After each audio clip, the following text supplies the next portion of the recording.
हमने कल माइक्रोस्कोप समझ ही लिया था, शायद कंपाउंड माइक्रोस्कोप बिल्कुल क्लियर हो गया होगा, है ना।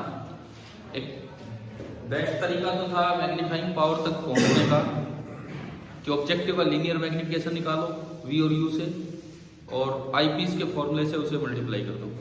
फिर बाद में हमने एक और भी देखा था कि अगर आप ऑब्जेक्टिव के बारे में यू और वी नहीं पता हो तो डायरेक्ट एक फॉर्मूला क्या है, एल बाई एफ। वो एक अप्रोक्सीमेट फॉर्मूला, अप्रोक्सीमेट इसलिए भी था क्योंकि एक केस में तो बिल्कुल एग्जैक्ट है, नॉर्मल एडजस्टमेंट के केस में तो बिल्कुल एग्जैक्ट है, दूसरे केस में देखते हो थोड़ा एल में फर्क आ जाता है, जबकि एमओ चेंज नहीं हो सकता है।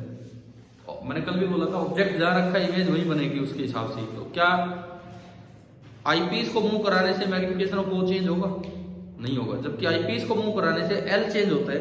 तो एल अपॉन एफओ एक अप्रोक्सीमेट फॉर्मूला है, ठीक है। माइक्रोस्कोप में फिर आयरिंग वाला कॉन्सेप्ट भी आपको बता दिया था, ठीक है। एक चीज जो बची थी, एक तो प्रूफ मैंने आपको दिया था और एक उसके वो सिंपल माइक्रोस्कोप के 3 सवाल थे। प्रूफ कौन सा कि टोटल, है ना। तो सबसे पहले हम वहीं से देख लेते हैं। हो गया वो जो एंगुलर मैग्निफिकेशन है total, that is equal to linear magnification of objective into angular magnification of eyepiece. ये था हमारा। कैसे? देखो कोई भी आप केस ले लो, for example normal adjustment case आप चाहते हो, ये आपने ऑब्जेक्टिव बनाया,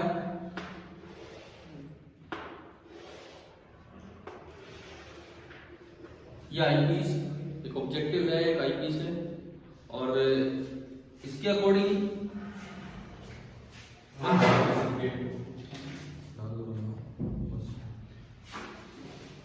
आप अगर ये बुनाई बनाते हो और इसके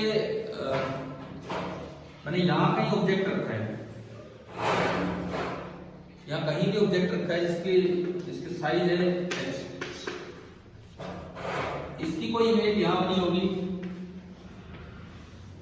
जिसको हमने बोल दिया h डैश। अगर मैं नॉर्मल एडजस्टमेंट का केस लूं तो ये दूरी कितनी होती है, fe, ठीक है। और जो इमेज बनती है कहां बन जाती है जाके, इंफिनिटी, ठीक है। इसने आंख पे जो एंगल बनाया है, इसने आंख पे अभी जो एंगल बनाया है कितना है वो, थीटा डिवाइडेड बाई, इससे डिवाइड कर देते हैं निकालने के लिए इनिशियल थीटा नॉट, ठीक है। इस थीटा को हम, ये जो m टोटल होता था ये होता था थीटा अपॉन थीटा, ठीक है। आप जैसे बीच में नहीं आए 1-2 लेक्चर्स में, वो अटेंड किए हैं लेक्चर या नहीं किए? हमारा माइक्रोस्कोप पूरा हुआ है पिछले 2-3 दिन में, ठीक है। आज ही माइक्रोस्कोप में बस वो लास्ट होमवर्क के रूप में एक फॉर्मूला दे रखा था, प्रूव करना, वो देख रहे। उसके बाद हम सीधा टेलीस्कोप पे ही आ रहे हैं। देखो इधर ये h है, h डैश है और ये सब है। अब अगर मैं इसके लीनियर मैग्निफिकेशन की बात करूं, लीनियर मैग्निफिकेशन ऑफ ऑब्जेक्टिव, तो लीनियर मैग्निफिकेशन ऑफ ऑब्जेक्टिव का मोड अगर मैं लूं, mode height of image upon height of object, तो ये तो क्या बनेगा, h डैश अपॉन h। इसकी मैं अगर एंगुलर मैग्निफिकेशन की बात करूं, इसकी मैं अगर एंगुलर मैग्निफिकेशन की बात करूं तो क्या होगा,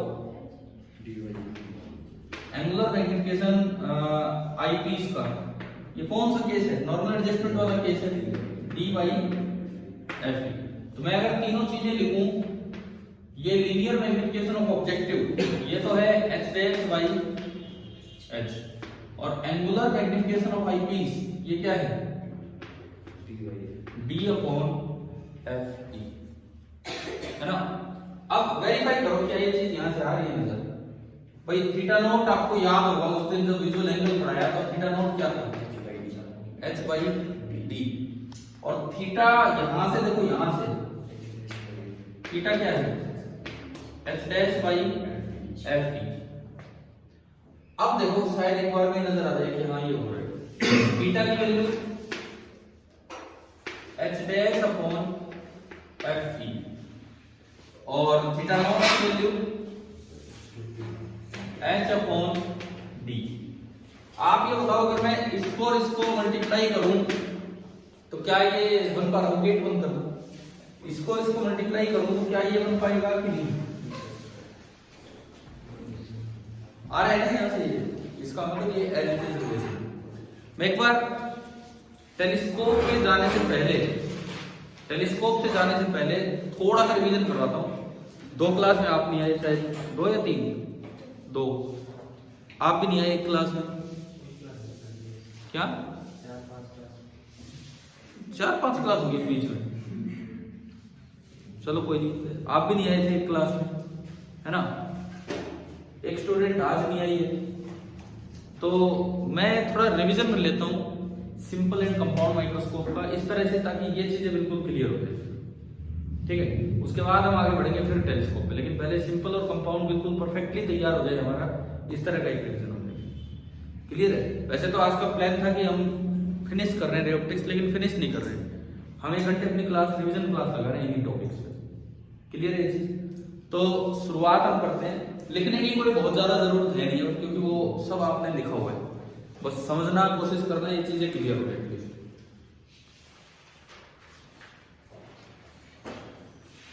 बेटा मुझसे क्या दोबारा बताओ, अभी आता हूँ थोड़ी देर में, इसको दोबारा बताओ। ठीक है, इस क्लास में ले रहे हैं।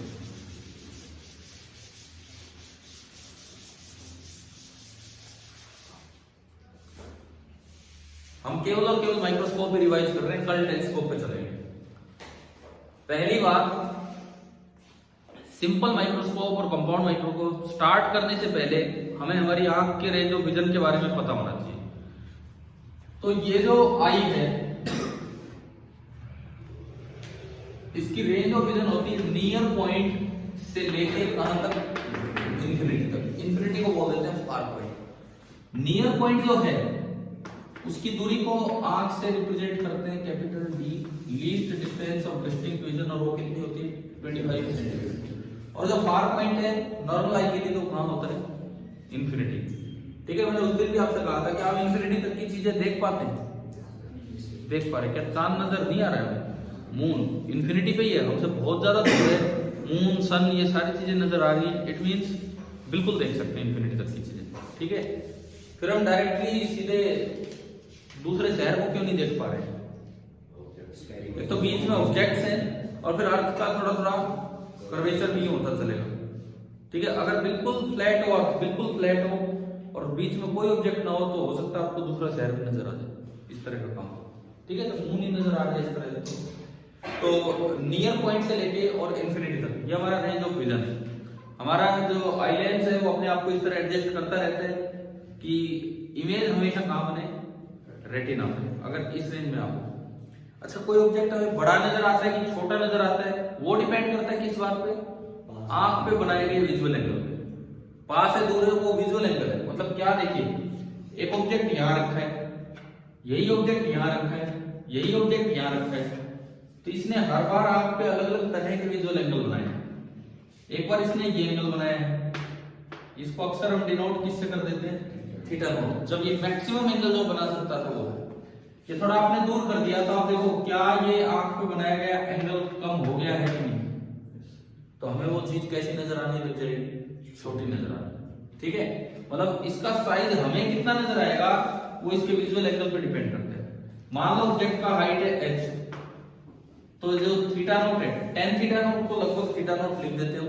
tan थीटा नॉट है h/d, तो थीटा नॉट b आपका कितना हो गया है? h/b। ये मैक्सिमम विजुअल एंगल है जो नेकेड आई पे बिना या अनएडेड आई पे, अनएडेड मींस जिसमें कोई इंस्ट्रूमेंट की सहायता नहीं ली है, जो ऑब्जेक्ट सबटेंड कर सकता है ताकि इमेज कहां बने?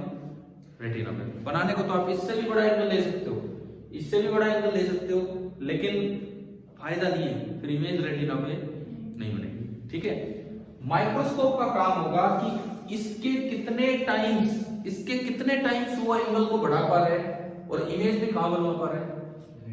रेटिना पे। यूं तो एंगल तो कोई ऐसे भी बढ़ा दे भाई, इसको आगे ले गए तब भी एंगल बढ़ेगा, लेकिन माइक्रोस्कोप का काम है कि इसको एंगल को बढ़वा के और इमेज को कहाँ वापस से बनवा देगा, रेटिना। ठीक है, तो हम शुरुआत करते हैं अपनी सिंपल माइक्रोस्कोप से। और जो कल मैंने आपको होमवर्क में 3 क्वेश्चन दिए थे सिंपल माइक्रोस्कोप के, उसमें एडिशनल एक्सरसाइज का शायद 32वां सवाल था, कौन सा था, वो अभी लेंगे, लेकिन सिंपल माइक्रोस्कोप स्टार्ट करते हुए सिंपल माइक्रोस्कोप या मैग्नीफायर या सिंपल ग्लास, ये क्या है देखते हैं इधर।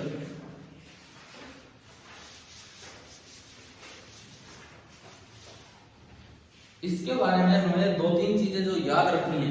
देखो, अब मैं रिवीजन क्लास का मतलब ये चीज बिल्कुल याद हो जानी चाहिए आपको,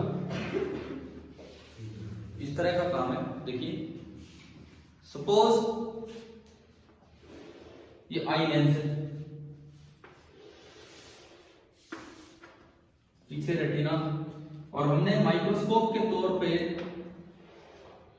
केवल और केवल क्या यूज किया है, लेंस यूज किया है, जिसकी फोकल लेंथ कितनी है, f। ठीक है, क्या ये f d से ज्यादा लेनी है, d से कम लेनी है, कम। ये बात भी याद रखनी है हमें, डेफिनेटली ये बात आपको याद रखनी चाहिए। आपको कुछ दिन पहले वो एक सैंपल पेपर दिया गया था सीबीएसई का इस साल का, प्रिंट तो पता नहीं मैंने दिए थे कि नहीं दिए थे, कुछ प्रिंट दिए होंगे, कुछ वैसे ग्रुप पे डाल दिया होगा। उसमें एक क्वेश्चन है इस बार वाले में, असर्शन रीजन आने हैं ना 4 आपके, उसमें ये सवाल है जो उस पेपर में, उसमें था असर्शन स्टेटमेंट लिखिए, रीजन मुझे नहीं ध्यान क्या था, असर्शन स्टेटमेंट लिखिए कि convex lens of focal length 30 centimetre can be used as a magnifying glass. सही है कि गलत है? गलत है, क्योंकि हमें जो डी लेना होगा ना, जो एफ लेना होगा वो डी से छोटा लेना होगा। क्लियर है बात? ठीक है, देखिए अब ये मान लो हमारा नियर पॉइंट जो कि हमारी आंख से कितनी दूर है, डिस्टेंस दूर, ठीक है। इसका फर्स्ट फोकस इधर होगा कि सेकंड फोकस? फर्स्ट, सेकंड तो आगे होता है, पॉजिटिव फोकल लेंथ है, सेकंड आगे होता है। इसका जो फर्स्ट फोकस है ना, फर्स्ट फोकस वो यहां होगा, और हमें चाहिए वो नियर से भी आगे आए, तो जो फर्स्ट फोकस है वो कितनी दूर है, f डिस्टेंस दूर। This is the first focus of this lens, ठीक है।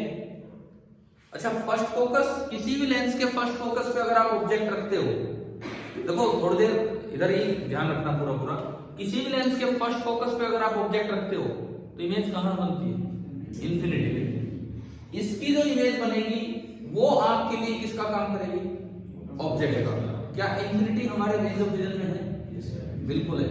सबसे कंफर्टेबल व्यूइंग होती है उस समय, सबसे कंफर्टेबल देखना होता है, सिलरी मसल्स रिलैक्स होते हैं, इसीलिए उसे बोलते हैं नॉर्मल एडजस्टमेंट, ठीक है। तो यानी कि पहला केस, भाई मैं ये चाहता हूं मेरे लिए विजुअल एंगल भी बढ़ जाए, क्योंकि ये कोई ऑब्जेक्ट में लेके चलूंगा एच आई का, मैक्सिमम विजुअल एंगल जो नेकेड आई पे वो बना सकता था, अनएडेड आई पे कितना बना सकता था, h/d। मैं ये चाहूंगा कि विजुअल एंगल भी बढ़ जाए और विजुअल एंगल भी बढ़ जाए और इमेज भी रेटिना पे बने। इमेज रेटिना पे तब बनेगी जब ऑब्जेक्ट हमारे रेंज ऑफ विजन में हो, ठीक है। तो सबसे पहली बार आपने ऑब्जेक्ट को यहां रखा, कहां रखा, इस लेंस के फोकस पे। एक बात बताओ, क्या आप इससे आगे लेके ऑब्जेक्ट, जितना आगे लेके जाओगे एंगल बढ़ेगा कि कम होगा, बढ़ेगा ना। इसका रीजन बता रहा हूं, ये f क्यों छोटा लिया जाता है d से, क्योंकि अगर एक बड़ा हो गया d से तो आप फोकस पे ऑब्जेक्ट को रखोगे तो विजुअल एंगल बढ़ने की बजाय क्या हो जाएगा, कम हो जाएगा। समझ में आ रहा है? ठीक है। अब देखिए यहां से इसने इस पे और इस पे तो बात एक ही है, इस पे एंगल सब्टेंड किया थीटा, क्या ये थीटा थीटा नॉट से बड़ा है कि नहीं? थीटा नॉट कौन सा एंगल था जब यही ऑब्जेक्ट यहां रखा था और क्या ये थीटा थीटा नॉट से बड़ा है कि नहीं, है ना। इसका मतलब क्योंकि अगर आप थीटा देखते हैं तो थीटा की वैल्यू तो बनेगी h/f और थीटा नॉट था h/d और d बड़ा था तो थीटा नॉट कम होगा, ठीक है। अब देखते हैं इसका फायदा क्या होगा। इसकी इमेज कहां बनेगी, इन्फिनिटी पे। Suppose this is the infinity point, तो तो आप इस लाइन को ही एज इट इज देखो, ये रह गई जो ऑप्टिकल सेंटर से रे जाती है वो अनडिवाइडेड आगे निकल जाती है। इसी को पीछे बढ़ा दो एक सिंगल रे को, कहां तक ले जाओ, इंफिनिटी तक, और ये आपकी एक बड़ी सी इमेज बनी। क्लियर है, ये इसकी इमेज बन गई। अगर मैं इसको ये भी बोलूं तो ए डैश बी डैश हो। हमारी आंख के लिए ऑब्जेक्ट ये नहीं है, हमारी आंख के लिए ऑब्जेक्ट कौन है, ये। इसका विजुअल एंगल कितना है, सेम। इसका विजुअल एंगल वही है जो कि इस ऑब्जेक्ट का था, जो आंख के लिए ऑब्जेक्ट नहीं है। समझ गए? तो अगर मैं इसका विजुअल एंगल बोलूं तो थीटा है, हमें इसको कंपेयर करना है उससे। क्या ये थीटा बड़ा है कि नहीं, है ना? और क्या बड़ा होके भी ये ऑब्जेक्ट हमारी रेंज ऑफ विजन में आ चुका है? तो यही तो काम करवाना था हमें। ठीक है, तो बिल्कुल ये दिख भी जाएगा क्योंकि एंगल भी थोड़ा बड़ा हो गया और हमारी रेंज ऑफ विजन में। अब एक टर्म डिफाइन होती है एंगुलर मैग्निफिकेशन या फिर मैग्नीफाइंग पावर। एंगुलर मैग्निफिकेशन या फिर मैग्नीफाइंग पावर एम, कि इस थीटा नॉट के मुकाबले कितने टाइम से बड़ा हो गया, मतलब थीटा अपॉन थीटा। और अगर आप थीटा अपॉन थीटा नॉट करते हैं, थीटा अपॉन थीटा नॉट करते हैं तो एच से एच कटेगा, क्या बचेगा, डी बाई एच।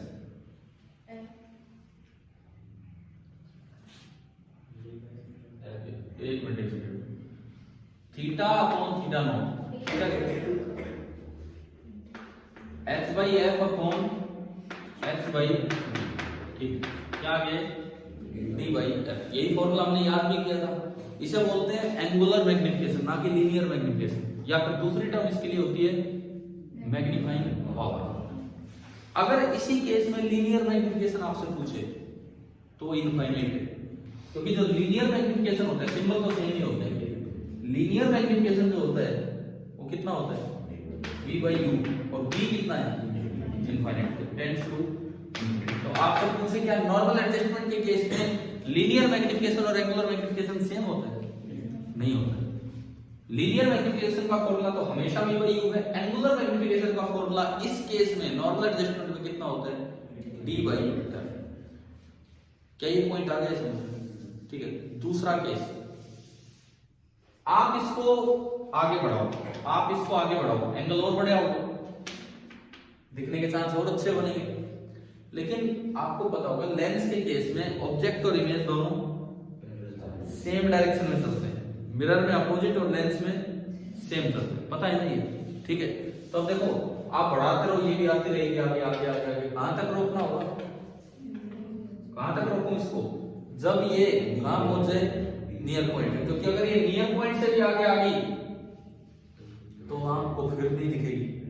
आपके लिए तो ऑब्जेक्ट ये है ना, आपके लिए ऑब्जेक्ट ये है, और आपकी रेंज ऑफ विजन में कहां तक है, नियर पॉइंट तक। ठीक है, तो लास्ट केस कि हम इसको कितनी दूर तक लेके आ सकते हैं ताकि ये यहां तक आ जाए और अब भी विजुअल हो जाए और अच्छा खासा मैक्सिमम मैग्नीफाइंग पावर हो जाएगी उस केस में। करें ये दूसरा वाला केस, ठीक है। दूसरे केस के लिए मिटाना पड़ेगा मुझे।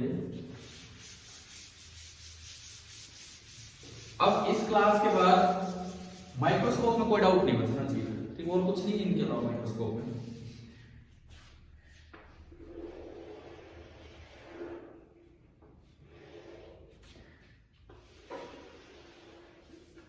दूसरा केस में ले रहा हूं, मैंने ये लेंस लिया, वही लेंस जिसकी फोकल लेंथ f है and f is less than d। ठीक है, आपके उसी में इस साल का जो सैंपल पेपर, उसमें असर्शन रीजन में एक स्टेटमेंट ये थी, मुझे एग्जैक्टली सवाल याद नहीं है, एक जगह स्टेटमेंट ये थी कि in normal adjustment the magnifying power of simple glass या simple microscope is d by f। सही है कि गलत है? In normal adjustment, the magnifying power of simple microscope या simple glass is d by f। सही है ना? ठीक है, अब वो पता नहीं किस तरह से सवाल बना रखे होंगे, अगर आपके पास है तो आप देख सकते हो कि कहाँ क्या है। ठीक है, देखते हैं उसमें। दूसरी जो डिस्टेंस है ना, पहली बात उसका फॉर्मूला याद रखें, वो दूरी होती है d into F upon D plus F. कैसे आया अभी बताऊंगा, लेकिन ये फॉर्मूला याद रखना है। अगर आप यहां उस एक्स हाइट के ऑब्जेक्ट को रख देते हैं तो जो उसकी इमेज बनेगी वो कहां बन जाती है? Near point. ठीक है, ये अभी निकालेंगे डिस्टेंस, बाकी याद रखनी हमें। मान लो मैंने कुछ दूरी पर रखा, आपने एक रे ऑफ को सेंटर पे डाली, ये अनडिवाइडेड रे हो और इमेज बनवानी है यहाँ, तो यहाँ से लाइन लगा दो बस, भाई ये केस। ठीक है, दो रे भी दिखाने की जरूरत नहीं, एक रे लाओ पीछे मिलाओ, ये बन गया। क्लियर है ये चीज? अब भी एंगल थीटा है, थीटा और भी बड़ा हो गया क्योंकि ये और भी आगे आ चुका है। भाई ये फोकस तो यहाँ था, ये डी यहाँ था, अब आप और भी आगे ला चुके हो। और ये जो दूरी है, ये जो दूरी है ये कितनी निकल के आएगी? d into F upon D plus F, D into F upon D plus F, ये डिस्टेंस ये निकल जाएगी। ठीक है, अब देखिए पहली बात ये आई कैसे? एटलीस्ट फॉर बोर्ड एग्जाम हमें ये चीजें प्रूव भी करनी आनी चाहिए, कहीं कुछ प्रूव करना आ जाए, और नहीं तो याद भी रखना है डायरेक्ट। आई कैसे? सुनो, इस लेंस के लिए जब ऑब्जेक्ट यहाँ है तो इमेज काम नहीं है। इस केस में v कितना है? d नहीं, पीछे है ना, माइनस b। f तो f है, आपने u निकाला 1/v minus 1/u is equal to 1/f। यहां से 1/u अगर आप देखेंगे तो 1/v माइनस 1/f, v कितना? तो 1/u is equal to minus 1/d and minus 1/f। आपने माइनस कॉमन लिया, एलसीएम लिया d इंटू एफ, और ऊपर बना f प्लस d, और बाहर एक माइनस लगा हुआ है। तो अगर इसको सीधा करेंगे तो क्या आया? Minus of D F upon D plus F. ठीक है, अभी माइनस क्या बताता है? इधर है। तो डिस्टेंस तो यही है ना, ये हमें डायरेक्ट याद भी रखना होता है। क्लियर है? ये हमें बिल्कुल डायरेक्टली याद होना चाहिए कि क्या है। उसके बाद इस केस में अगर आपको मैग्नीफाइंग पावर देखनी है, इस केस में अगर आपको मैग्नीफाइंग पावर या एंगुलर मैग्निफिकेशन देखना हो, अगेन उसी थीटा नॉट से कंपेयर करना होगा h/d से। पहले थीटा देख लो, पहले थीटा ही देख लो, h अपॉन f नहीं है इस बार, हाँ d f upon d plus f, ये d प्लस f ऊपर गया, h into d plus f divided by d into f। अब जब आप थीटा बाई थीटा नॉट निकालेंगे, थीटा बाई थीटा नॉट करेंगे, ये सारे कट रहेंगे, dh कैंसिल हो, ठीक है, तो ओनली बचेगा d plus f upon f, अलग अलग डिवाइड करोगे तो 1 plus d by f। This is the maximum magnifying power. एक सिंपल माइक्रोस्कोप की जो मैग्नीफाइंग पावर होती है वो d बाई f से लेकर कहां तक जाती है? 1 प्लस d बाई f तक।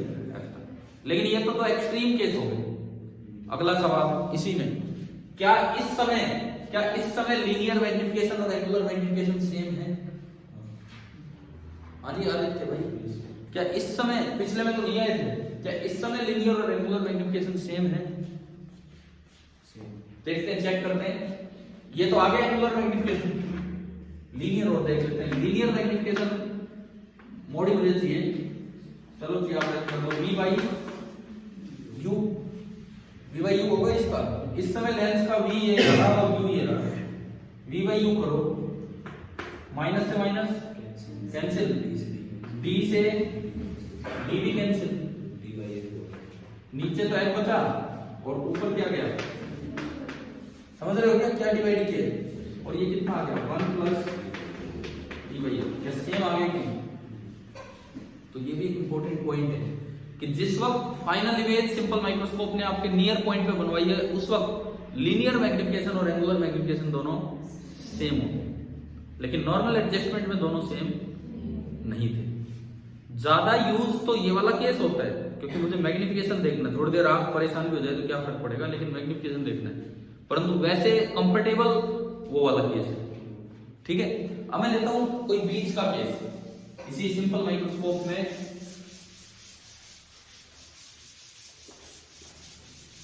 कोई भी बीच वाला केस। देखिए, सपोज ये लेंस है हमारा, सिंपल माइक्रोस्कोप का जो काम कर रहे हो वो वाला लेंस, और ये है हमारा नियर पॉइंट जो कि कितनी दूर था, डी। दो रेंज वाले पॉइंट आ गए मेरे, बस मैं ऑब्जेक्ट कहां से कहां रख सकता हूं, एफ से लेके D F upon D plus F. यानी कि अगर आप सिंपल माइक्रोस्कोप ढंग से यूज करना चाहते तो आपके पास एक रेंज आ गई कि जो ऑब्जेक्ट आपको रखना है वो केवल यहां से लेके और यहां तक रखना है। एफ है इसकी फोकल लेंथ। बताओ यहां तक समझ आ गया? अब मैंने ना यहां रखा, अगर मैं यहां रखता तो magnifying power I D by F, यहां रखता तो 1 प्लस डी बाई एफ। अब बीच में रखोगे तो इनकी बीच की कोई वैल्यू आएगी। तो मैं कोई ऐसा केस ले रहा हूं तो मैंने यहां कहीं भी रख दिया, और इस वक्त ऑब्जेक्ट की दूरी, ये मैं कोऑर्डिनेट डी में डिस्टेंस बोल रहा हूं, यूओ, यू नॉट। अगर आपको यू ही लिखना हो तो वो तो माइनस यू नॉट होगा, लेकिन मैंने डिस्टेंस को क्या बोल दिया है, यू नॉट। ठीक है। अब भी अगर मैं इमेज बनाऊं भाई, ना तो नियर पॉइंट पे बनेगी और ना ही इंफिनिटी के बीच पे कहीं बनेगी। देखते हैं, आप एक रे लीजिए, सीधी जाने दीजिए, कहीं भी जहां भी बननी होगी, सपोज ये यहां बननी है, ठीक है, यहां इमेज बनी। इसने अगर एंगल थीटा बनाया है तो उसने भी एंगल कितना बनाया होगा, थीटा बनाया होगा। ठीक है, थीटा बताओ यहां से कितना, यहां से h by U not. Theta आपका हो गया h by U not. Theta naught तो वही है, फिक्स है, h by D. Magnifying power अगर आप देखेंगे थीटा बाई थीटा नॉट करेंगे तो ये क्या आ जाएगा, d बाई यू नॉट। तो मेरे पास एक जनरल फॉर्मूला आ गया एंगुलर मैग्निफिकेशन का। सिंपल माइक्रोस्कोप की एंगुलर मैग्निफिकेशन, देखो लीनियर और एंगुलर दोनों के फॉर्मूला है। एंगुलर मैग्निफिकेशन किसी भी वक्त होगा d बाई यू नॉट। ठीक है, मान लो ये इमेज जहां बनी है उस दूरी को मैं कह दूं v नॉट। इमेज जहां बनी है उस दूरी को मैंने कह दिया v नॉट, तो आपका v कितना हो जाएगा, माइनस v नॉट। अब अगर मैं लीनियर मैग्निफिकेशन की बात करूं, लीनियर मैग्निफिकेशन, तो वो कितना होगा, v बाई u, यानी कि कितना हो गया, v not by u, general formula. अब देखो इन दोनों में एक चीज क्लियर है कि डिनोमिनेटर सेम है कि नहीं, न्यूमरेटर ये फिक्स है, ये वेरिएबल है, ये तो फिक्स है डी 25 सेंटीमीटर, ये वेरिएबल है, तो ये दोनों इक्वल होने के चांस इक्वल है। जब v नॉट भी कितना हो जाए, और v नॉट भी कब होता है, जब इमेज नियर पॉइंट पर है। इमेज नियर पॉइंट पर कौन सा केस था, जब आप ऑब्जेक्ट कहां रखते हो, ये वाला। अब ये बिल्कुल सिंपल माइक्रोस्कोप पूरा क्लियर है कि नहीं, कैसे काम करता है। ठीक है, अब चलो एक्सरसाइज की तरफ, फटाफट कुछ रिवीजन हो रहा है, एक्सरसाइज की तरफ चलिए। ठीक है, इस पे बेस में सवाल बता देता हूं कौन कौन से हैं। अगर आपके पास कोई पुरानी वाली बुक है तो 29, 30, 31 एंड 32 के पहले 3 पार्ट, 29, 30, 31 एंड 32 के पहले 3 पार्ट। मैं एक बार वो सवाल भी फटाफट रिवाइज करवा रहा हूं। सवाल नंबर 29, 29 देखो, 29 कार्ड शीट वाला है ना। कार्ड शीट में वो स्क्वायर बॉक्स बने हुए, स्क्वायर का एरिया है 1 मिलीमीटर स्क्वायर, यानी कि 1 बाई 1। कोई स्क्वायर है तो दोनों साइड बराबर होंगी, यानी कि उसकी जो लेंथ है कितनी है, 1 mm बाई 1 mm, ये लेंथ आपको दी है। चले आगे, उसके बाद कितनी दूर रखा है, 9 सेंटीमीटर दूर। एक कॉनकेव कन्वर्जिंग लेंस से जिसकी फोकल लेंथ गलती से यहाँ 9 दी है लेकिन वो 10 है।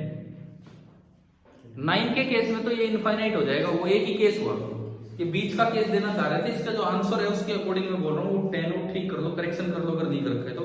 जहां कौन सी डिस्टेंस को 10 मत कर देना, किसको 10 करना है, फोकल लेंथ को। कहीं लिखा होगा ना फोकल लेंथ, हाँ वो गलती से 9 प्रिंट हो रखा है, वो 10 लेना है। ठीक है, अब देखो क्या पूछा है, फर्स्ट पार्ट 29 में आप हो ना, खाली मैग्निफिकेशन लिखा है मतलब लीनियर, वो एब्सोल्यूट साइज में। सेकंड पार्ट में क्या पूछा है, एंगुलर, और थर्ड में मतलब मुझे एक ही बात देखनी है, लीनियर एंगुलर और दोनों इक्वल हैं। देखो एक चीज पहले दिमाग में रखो, आप पहले ना कोई भी सिंपल माइक्रोस्कोप है ना, रेंज निकाल लिया करो कि ऑब्जेक्ट कहां से कहां तक रखा जा सकता है। ऑब्जेक्ट कहां से कहां तक रखा जा सकता है, d × f / d + s, f से लेके f तक।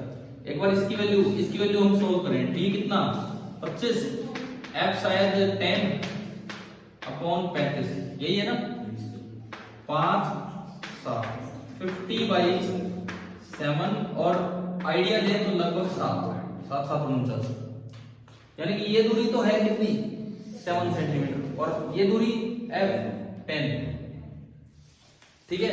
मतलब मेरे पास एक आइडिया आ गया कि भाई मैं ऑब्जेक्ट को 7 से लेकर 10 सेंटीमीटर तक कहीं भी रख सकता हूं। कितने पे रखा ऑब्जेक्ट 9 पे। तो एक्सट्रीम केस नहीं है, ना तो मैग्नीफाइंग पावर d/f होगी, ना मैग्नीफाइंग पावर 1 + d/f। समझ रहे हो ना ढंग से, ठीक है।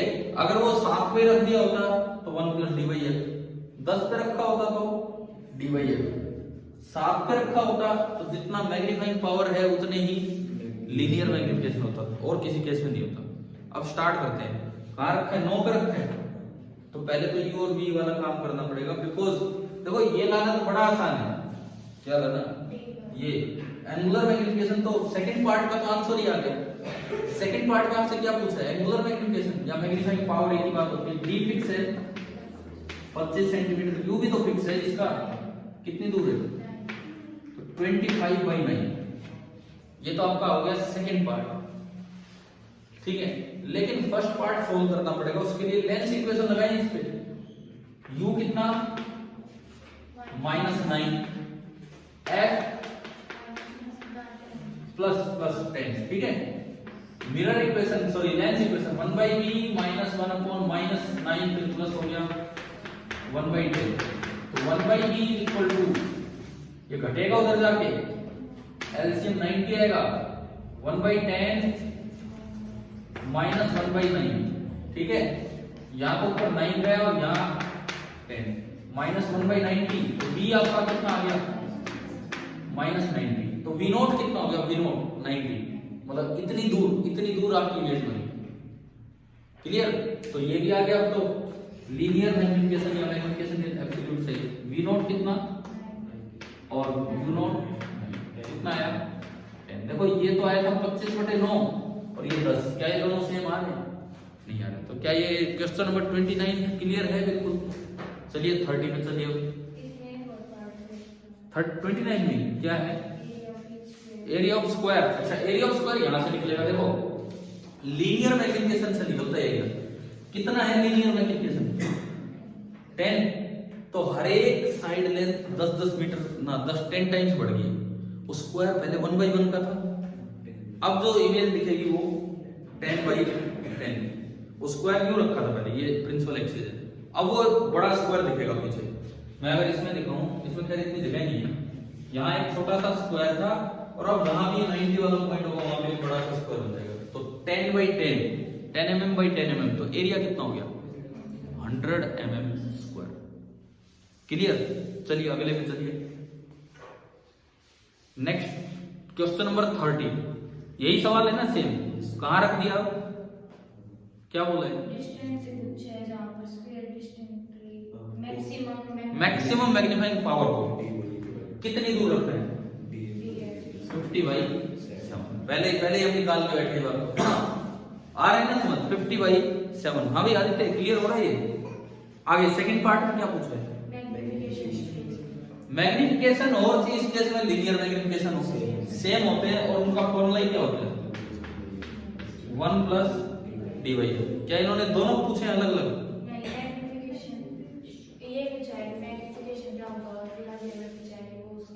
हम पहले ही प्रूव कर चुके हैं कि इस केस में दोनों सेम होते हैं। तो आप बार बार v/u कर दो, अरे v/u करके देख लो, वैसे सीधा फॉर्मूला लगाओ।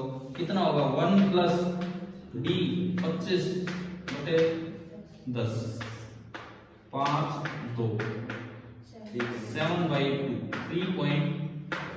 और ये बिल्कुल समझ ही आ गया होगा आपको कि दोनों सेम होंगे, चाहे आप एंगुलर निकालो चाहे लीनियर निकालो, सेम हो गए।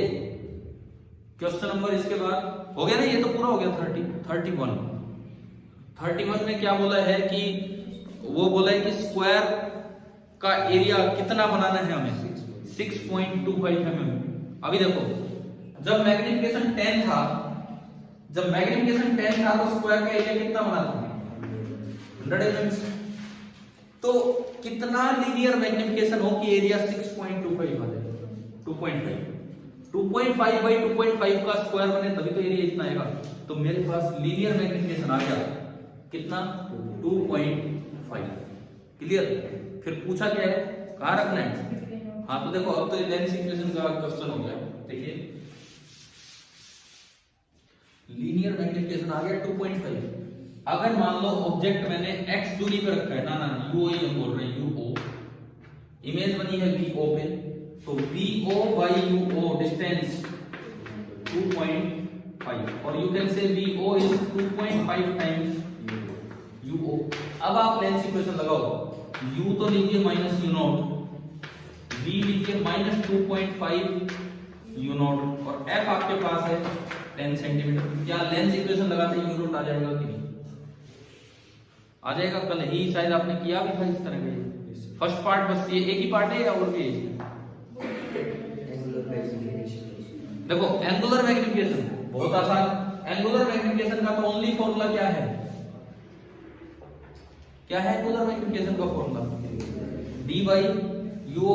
यूओ आपने निकाला ही अभी यहां से 25 से उसको डिवाइड कर दो। और अगर पूछे लीनियर मैग्निफिकेशन तो वहां से तो शुरुआत ही ये सवाल की 2.5 आपका है लीनियर मैग्निफिकेशन। क्या सिंपल माइक्रोस्कोप के कोई भी न्यूमेरिकल आ जाए हम कर पाएंगे? ठीक है। ये लास्ट में क्या लिखता है कि इन 3 क्वेश्चंस के थ्रू एक चीज क्लियर करने की कोशिश की गई है कि एक एंगुलर मैग्निफिकेशन अलग चीज है और मैग्निफिकेशन इन एब्सोल्यूट साइज या लीनियर मैग्निफिकेशन अलग चीज है। फॉर्मूले बिल्कुल ढंग से याद हो गए। लीनियर मैग्निफिकेशन तो हर बार v बाई यू से चलेगा, v not by U not. Angular magnification हर बार कितना होगा? d by U not. Normal adjustment में कितना होगा? d by F. Last case में मैक्सिमम मैग्निफिकेशन में 1 प्लस d बाई एफ। अच्छा वो जैसे आपका सवाल है वो कहता है 30 वाला, वो कहता है कि मैक्सिमम मैग्नीफाइंग पावर बताओ डिस्टिंक्टली विजिबल हो। तो डिस्टिंक्टली इसलिए लिखता है, और भी मैक्सिमम कर सकते हो आप, कोई दिक्कत नहीं है। इसको और आगे ले जाओ और ज्यादा हो जाएगी मैग्नीफाइंग पावर, परंतु फिर वो इमेज रेटिना पे नहीं बनेगी, फिर वो डिस्टिंक्टली विजिबल नहीं होगा। क्या सिंपल माइक्रोस्कोप बिल्कुल क्लियर हो गया है? कंपाउंड तो मैंने कल भी बताया था, फिर रिवाइज करूंगा। कुछ भी तो अलग नहीं है, इसी को कंटिन्यू करेंगे। लेकिन अब आओ 32 के उन 3 कॉन्सेप्चुअल क्वेश्चंस पे। पहले 3 सवाल इसी पे। पहला सवाल सिंपल माइक्रोस्कोप के ऊपर जो पहला सवाल है, इसमें लिखता है the angle subtended at the eye by an object is equal to the angle subtended at the eye by the virtual image produced. तो फिर मैग्निफिकेशन कैसे होगा? मैं डायग्राम से बना के आपको दिखाता हूं कि क्या मतलब है इस चीज का।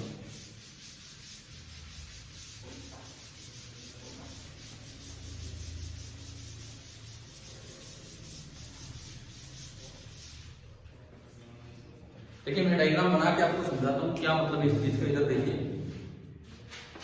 ये ह्यूमन आई, ये इसके सामने रखा हुआ कोई लेंस,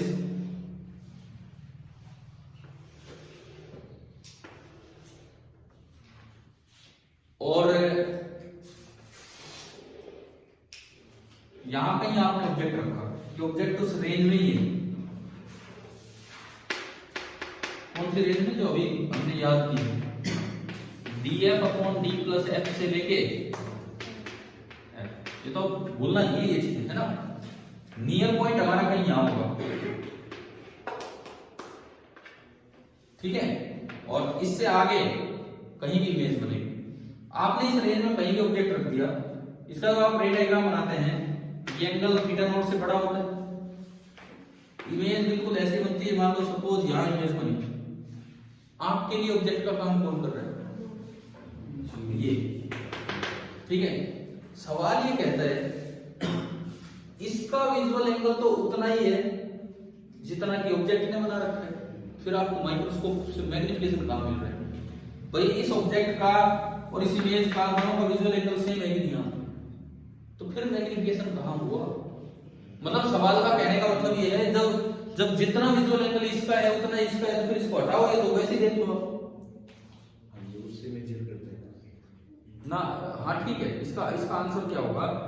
ठीक है भाई, इसका जो विजुअल एंगल वही उसका है, लेकिन अगर हमने लेंस को हटा दिया तो हमारे लिए ऑब्जेक्ट कौन बन जाएगा, ये, जिसका विजुअल एंगल तो उतना ही है लेकिन वो हमारी रेंज ऑफ विजन से बाहर है, तो हमारी इमेज रेटिना पे नहीं बनेगी, डिस्टिंक्टली हम नहीं देख पाएंगे।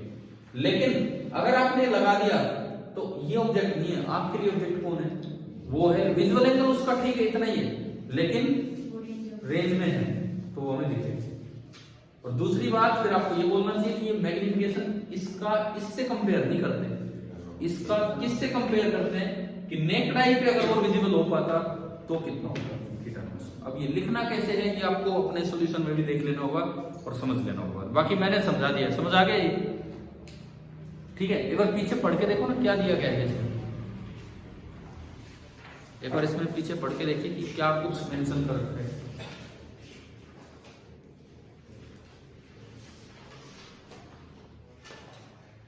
बस मैं नहीं बोलूंगा, आप ही पढ़ के देख लो, वहां शायद आपको समझ आई जाए। चलो मैं बोल देता हूँ एक बार कितना है। 32 का ए, even though the absolute image size is bigger than the object size, the angular size of object is same. ये तो अभी सवाल ही बता रहे हैं, चाहे एब्सोल्यूट साइज बढ़ाओ लेकिन एंगुलर साइज तो दोनों का सेम है, ठीक है। The magnifier helps in the following way, फिर हमारी मदद कैसे की सिंपल माइक्रोस्कोप ने, without it object would be placed no closer than 25 centimetre. क्या बिना इसके आप इसको n से आगे ला सकते थे, नहीं ला पाते ना, विजुअल एंगल बढ़ा ही नहीं पाते आप इससे ज्यादा। The closer object is larger angular size than the same object is 25 centimetre. इसने इसको किससे कंपेयर करवा दिया, थीटा नॉट से, अगर वो 25 पे होता तो इसलिए एंगुलर मैग्निफिकेशन अचीव हुआ है। क्या समझ आ गया है क्या, ठीक है ना, आप और भी अच्छे से इसे लिख सकते हो। दूसरा सवाल, सेकेंड वन आप देखिए क्या है। पहले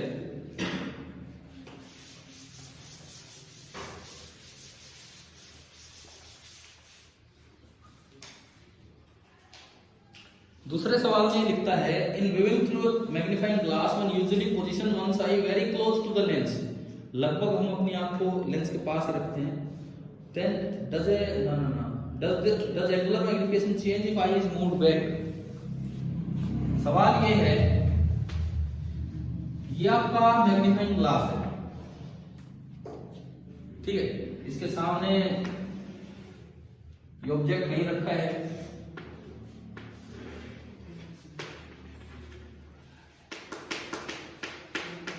और हम मैग्नीफाइंग पावर बता देते हैं क्या, थीटा बाई थीटा नॉट। इसमें हम ये ज्यूम करते हैं कि जो एंगल इसने लेंस पे बनाया वही आंख पे बनाया, क्योंकि आंख लेंस के बहुत ही पास है, ठीक है। अब ये कहते हैं अगर आप दूर करके देखें लेंस को, सपोज मैं ह्यूमन आई को यहां कर दूं,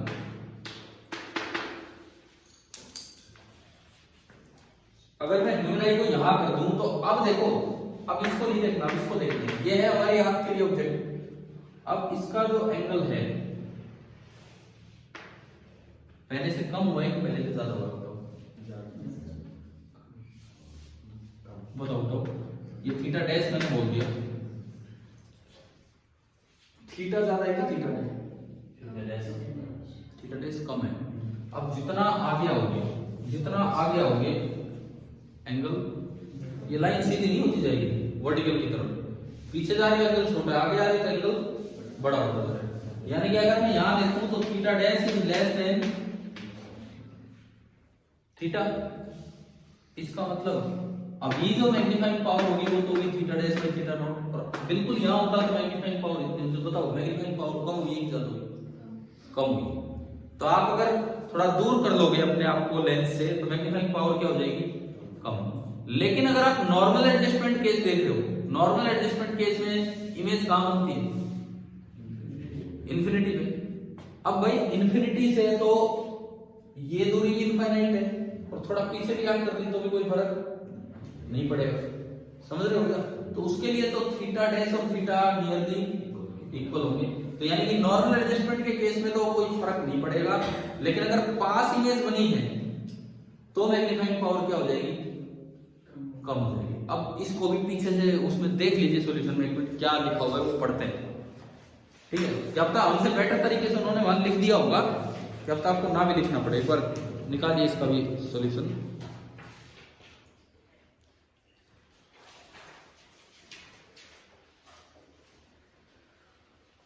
डी पार्ट देखो मुझे, देखिए इसमें लिखता है yes it decreases a little because the angle subtended at the I is slightly less than the angle subtended at the lens. ये यही कह रहा है, angle subtended at the I theta dash is slightly less than theta, ठीक है। उसके बाद the effect is negligible if the image is at a very large distance. मैंने बोला ना नॉर्मल एडजस्टमेंट के केस में तो इमेज इंफिनिटी पे होगी तो कोई फर्क नहीं पड़ता है थोड़े बड़े एंगल चेंज होने से, ठीक है। Note when the eye is separated from the lens, the angle subtended at the eye by the first object and the image are not equal। ये एक और बात बता रहा है, ये कह रहे हैं अभी तक हम ये कह रहे थे जितना इसका एंगल है वही आंख पे, आंख अगर यहाँ है तो जितना इसका एंगल है वही इसका एंगल है। एक और लास्ट में इसने नई बात ये बताई, अब जब आंख थोड़ी दूर कर ली तो ऑब्जेक्ट का एंगल कुछ और होगा और उसकी इमेज का एंगल कुछ और, समझ रहे हो। तो ये जो पहले वाला सवाल था ना फर्स्ट क्वेश्चन, उसमें ये पूछा था कि ऑब्जेक्ट और इमेज दोनों सेम एंगल बना रहे हैं, समझ आ रहा है ना समझ।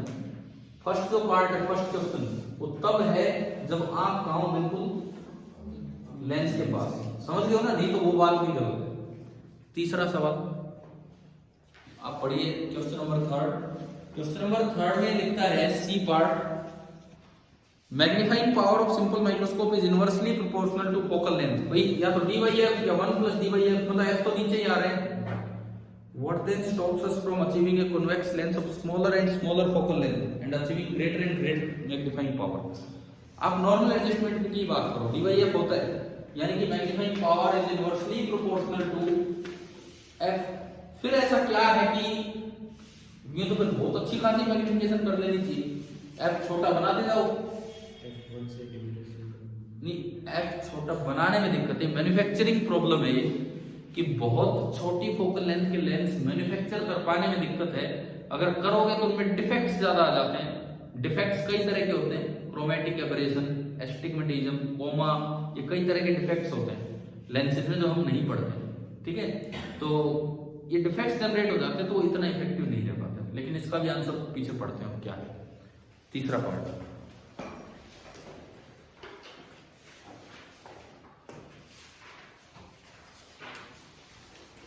थर्ड पार्ट का आंसर में लिखता है फर्स्ट, पहली बात grinding the lens of very small focal length is not easy, मतलब इसे बनाना कोई आसान नहीं है। मोर इंपोर्टेंट, लेकिन दूसरी बात, चलो मान लो भाई हो सकता है ऐसी मशीन आ गई हो बना भी लिया जाए, दो रीजन दिए इसने। पहली बात तो बनाना मुश्किल है, चलो आपने बना भी लिया। सेकंड ज्यादा इंपॉर्टेंट बात यह है if you decrease the focal length तो एब्रेशंस, कौन कौन सी एब्रेशन बोली इसने, spherical and chromatic aberration. Chromatic aberration तो होता है कलर सेपरेट हो जाना। क्रोमेटिक एब्रेशन का क्या मतलब है, व्हाइट लाइट आएगी, सनलाइट ही तो होती है अपने आसपास से, व्हाइट लाइट आती है उसमें विबग्योर होता है तो ब्लर्ड इमेज दिख जाती है। वो मोनोक्रोमेटिक लाइट तो हम लेते नहीं है, व्हाइट लाइट होती है तो वो अगर आपने फोकल लेंथ बहुत कम कर ली तो व्हाइट लाइट का सेपरेशन बहुत ही ज्यादा होता है। ये तो होता है कौन सा एब्रेशन, क्रोमेटिक एब्रेशन। दूसरा क्या नाम दिया इन्होंने, स्फेरिकल एब्रेशन। क्या होता है भाई, हम तो ये फॉर्मूले सारे पढ़ रहे होते हैं पैरेक्सियल रेज के लिए, असल लेंस में तो बीच में तो पैरेक्सियल रेज आएंगी, साइडों में मार्जिनल रेज भी तो आएंगी। तो मार्जिनल रेज कहीं जाके मिलेंगी, पैरेक्सियल रे कहीं जाके मिलेगी, तो अगेन इमेज आपकी ब्लर्ड हो जाएगी। मैंने आपको दोनों टर्म्स क्लियर की है। अगर आपने बहुत छोटी फोकल लेंथ का लेंस ले लिया तो दो तरह के एब्रेशन आ जाते हैं। स्फेरिकल एब्रेशन मतलब जो ऑप्टिकल एक्सिस के ऑप्टिकल सेंटर के पास से जो रे निकल रही है वो कहीं जाके मिल रही होंगी, और जो थोड़ी ऊपर गई है लेंस से नीचे गई है वो कहीं और, तो एक ही पॉइंट ऑब्जेक्ट की ब्लर्ड इमेज नजर आने लग जाती है। क्रोमेटिक एब्रेशन मतलब एक ही पॉइंट ऑब्जेक्ट से विबग्योर फैल जाता है तो अगेन एक ब्लर्ड इमेज नजर आती है। तो ज्यादा कम फोकल लेंथ लेंगे तो दो तरह की कमियां आ जाती हैं। So in practice you can not get a lens magnifying power of more than 3 or so with a simple convex lens. ज्यादा से ज्यादा इसे बस कहां तक लेना चाहिए, 3 तक ही लेना चाहिए। However using an aberration corrected lens system, तो आप भाई थोड़ी और टेक्निक यूज कर लो, एब्रेशन थोड़ा दूर कर लो, बहुत उसमें फिर पैसे लग जाते हैं बनाने में, इतना इकोनॉमिकल नहीं होता है। उसमें ज्यादा से ज्यादा आप कहां तक पहुंच सकते हैं magnifying power, by a factor of 10। Clear है? क्या ये 3 सवाल जो आपके सिंपल माइक्रोस्कोप पे थे, क्या ये तीनों क्लियर हो गया है कि नहीं? लो एक मिनट, अभी मैं स्टार्ट करूंगा एक बार रिवीजन ऑफ कंपाउंड माइक्रोस्कोप। देखो इस क्लास के बाद टेलीस्कोप हम लेंगे कल, लेकिन इस क्लास के बाद बिल्कुल एक एक पॉइंट दिमाग में आ जाना चाहिए भाई क्या होते हैं माइक्रोस्कोप। क्या सिंपल में अब तो कोई डाउट नहीं बच रहा होगा, ठीक है? और सिंपल माइक्रोस्कोप के थ्रू जो एनसीईआरटी जिस बात पे फोकस करना चाह रही थी, लीनियर मैग्निफिकेशन और रेगुलर मैग्निफिकेशन में डिफरेंस। भाई देखो बच्चे नीट की जेईई की तैयारी कर करके जा रहे होते हैं, एक्चुअली वो केवल और केवल वो लेंस फॉर्मूला और मैग्निफिकेशन सीखते रहते हैं, क्वेश्चंस करते रहेंगे, लेकिन उनसे पूछे एम क्या है तो लास्ट तक भी अगर अच्छे से तैयारी नहीं की तो ये नहीं बता पाता है कि लीनियर मैग्निफिकेशन अलग चीज होती है और एंगुलर मैग्निफिकेशन अलग। सिंपल क्या है? सिंपल तो एक लेंस ही तो है। माइक्रोस्कोप वर्ड यूज ही नहीं करते आधी बार, एक लेंस लगा दिया, समझ रहे हो? एक लेंस लगा दिया, वही पूछ लेते बताओ लीनियर मैग्निफिकेशन कितना और एंगुलर कितना, तो आपको ये पॉइंट क्लियर हो गए। कंपाउंड माइक्रोस्कोप कुछ भी नहीं है, जो सिंपल माइक्रोस्कोप है उसमें एक स्टेप बढ़ जाता है, उसे क्या बोल देते हैं? Compound microscope. देखिए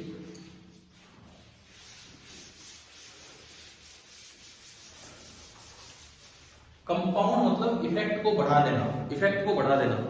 अब इसमें 2 लेंस यूज किए जाते हैं सिस्टम में। जो आंख की तरफ जो लेंस होता है उसे क्या बोलते हैं? आईपीस, और जो ऑब्जेक्ट की तरफ ऑब्जेक्टिव। आईपीस सिंपल माइक्रोस्कोप की तरह ही काम करेगा, बिल्कुल वैसे ही काम करेगा आईपीस सिंपल माइक्रोस्कोप की तरह।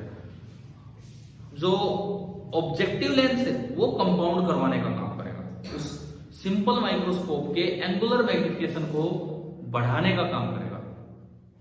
मतलब अगर मान लो आईपीस है, जब तक वो अकेला था वो कंपाउंड माइक्रोस्कोप था ही नहीं, वो क्या था? सिंपल माइक्रोस्कोप था।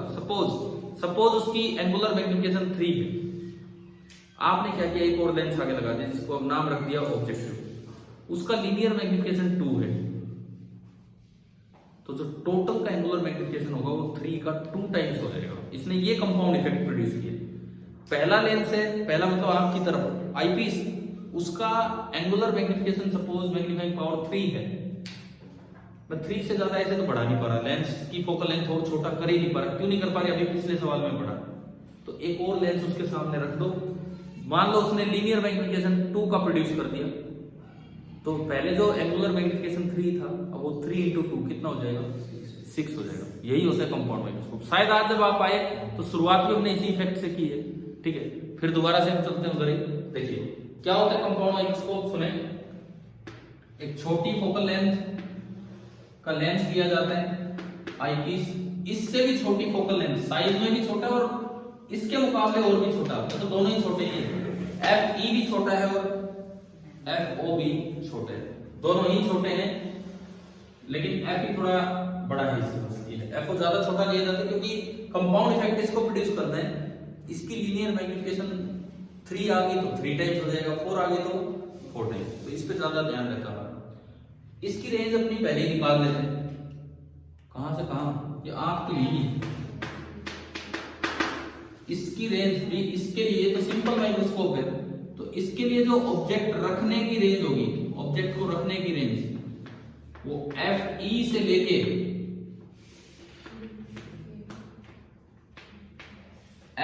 लेके D into F E upon D plus F, है ना? समझ आ गया? ठीक है। अब आप आओ इस पे, इसका काम क्या है? इसका काम है एक इमेज को मैग्नीफाई करके इस रेंज में पहुंचाना, और कुछ काम नहीं है। एक इमेज को मैग्नीफाई करके थोड़ा बढ़ा के और उस रेंज में पहुंचा देना, ठीक है? सपोज ये आपने ऑब्जेक्ट रखा, जो नेक्ड आई पे मैक्सिमम एंगल कितना बना पा रहा था? h/d। अब देखते हैं इसमें क्या किया होगा। सबसे पहला काम, ऑब्जेक्टिव इस रेंज में कहीं पहुंचाएगा इसको, यहां कहीं इमेज बनी तो लेंस इक्वेशन से आ जाते हैं। ऑब्जेक्टिव का काम है इस रेंज में इसको पहुंचाना, मींस ये दूरी है UO और ये दूरी मैंने बता दी VO, ठीक है? इस रेंज में पहुंचाने का काम करेगा मैग्निफिकेशन के साथ। मतलब ये इमेज बड़ी होगी या ये बड़ी होगी, वो वाली, तभी तो काम करेगा ये, तभी तो, नहीं तो कंपाउंड उल्टा हो जाएगा इस तरह का। अगर आपसे पूछा जाए कि ऑब्जेक्टिव ऑफ माइक्रोस्कोप कैसी इमेज बनाता है, कल मैंने अंडरलाइन भी करवाई थी शायद, कैसी इमेज बनाता है, रियल, इन्वर्टेड एंड मैग्नीफाइड। उसमें थी ना एक लाइन आपकी बुक में, ठीक है। ऐसा भी तो सवाल आ सकता है 1 नंबर का, तो हमें पता होना चाहिए real, inverted and magnified image. Clear. इसके में अगर लीनियर मैग्निफिकेशन की बात करूं, लीनियर मैग्निफिकेशन, तो वो क्या होगा, ये मैं लीनियर मैग्निफिकेशन ऑफ ऑब्जेक्टिव की बात कर रहा हूं, d बाई u। आज मैंने आते ही क्लास में ये किया था, एक बच्चे ने कहा था, दोबारा बता दो किसने कहा था, आपने कहा था, तो अभी देख लेना वो कैसे क्या होगा।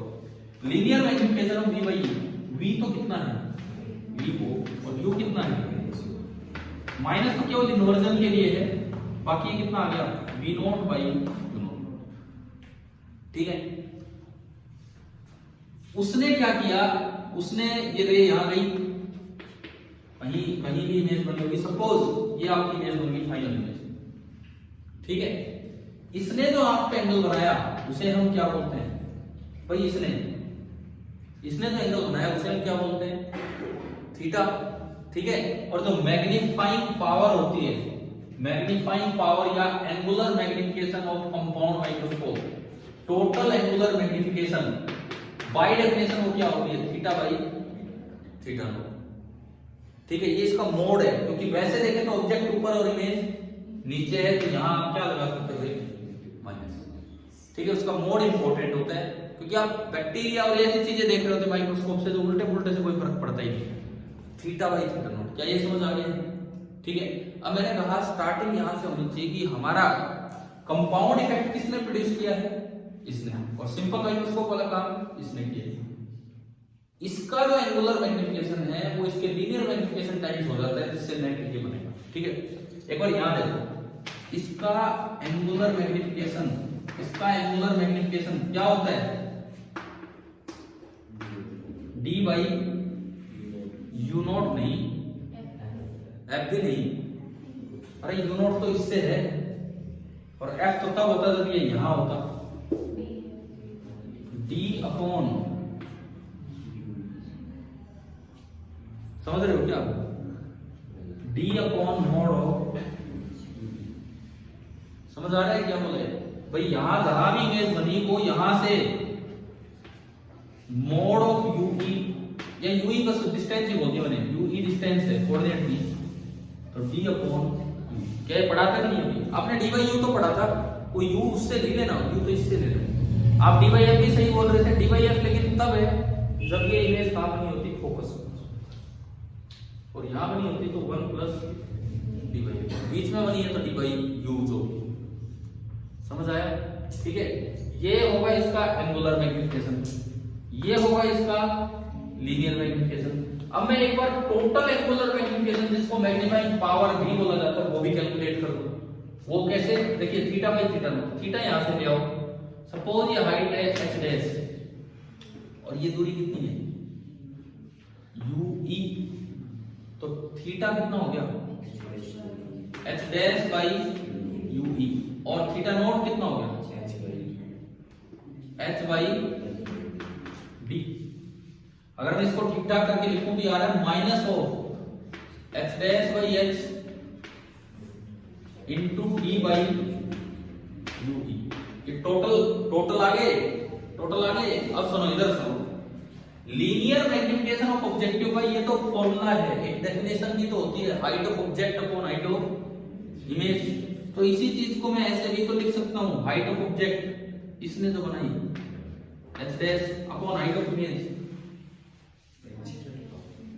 हाइट ऑफ इमेज, सॉरी मैं उल्टा बोल रहा हूं, height of image upon height of object, ठीक है ना, h डैश अपॉन h, और उल्टी इमेज बनी है तो बाद क्या लगाना पड़ेगा, माइनस। ये डेफिनेशन याद है, v by u तो एक फॉर्मूला है, लेकिन ये भी तो एक डेफिनेशन है हमारे पास, minus h dash by h into ना, बस ये, ठीक है। अब देखो इसमें क्या क्या बना, एक तो बना minus h dash by h, this is the linear magnification of objective, और एक बना d by u, this is the angular magnification of eyepiece. तो क्या मेरे पास ये फॉर्मूला आ गया कि नहीं, कि माइक्रोस्कोप में टोटल मैग्नीफाइंग पावर या total angular magnification is the product of linear magnification of objective and angular magnification of eyepiece.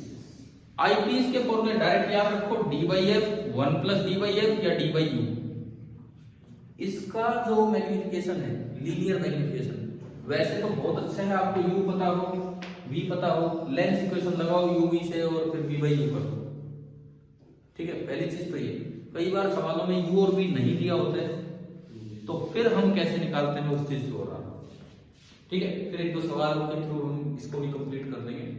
चले भाई, कुछ देखो हो तो रिवीजन ही रहे, और पिछले 3-4 दिन में ये सारा काम हुआ है। कुछ बच्चे एब्सेंट भी रहे हैं, किसी को कोई कभी, तो यूं लगा लो उनका भी भला हो, और जो आ रहे हैं कम से कम उनका भी भला हो, उनके ढंग से ये चीजें याद हो जाएंगी कैसे क्या है। ठीक है, अब मैं लेता हूं, अगर आपको यू नहीं पता हो ऑब्जेक्ट कितनी दूर है, तो एक अप्रोक्सीमेट तरीका क्या होता है लीनियर, आपको असल में समझ आ गई वाला पॉइंट है ना। तो एक अप्रोक्सीमेट तरीका क्या होता है लीनियर मैग्निफिकेशन ऑफ ऑब्जेक्टिव निकालने का। क्या फॉर्मूला होता है कल? देखिए, ये ऑब्जेक्टिव है, ये आईपीस है। अब माइक्रोस्कोप में टर्म डिफाइन होगी ट्यूब लेंथ। माइक्रोस्कोप में वैसे कुछ बुक्स इसको ट्यूब लेंथ बोलती हैं, दोनों के बीच की दूरी को। एनसीईआरटी किसको ट्यूब लेंथ बोलती है, वही हम लेके चलेंगे। एनसीईआरटी कहती है कि आप इनको पास ला सकते हो, लेकिन इनको पास से दूर करने से ना तो इसकी फोकल लेंथ चेंज होगी और ना ही उसकी। ये फोकल लेंथ, ये ऑब्जेक्टिव है और ये आईपीस। देखो, इसका सेकंड फोकस एफओ दूरी पे होगा, ये तो इसका सेकंड फोकस है, और उसका फर्स्ट फोकस एफ की दूरी पे होगा, ये इसका फर्स्ट फोकस है।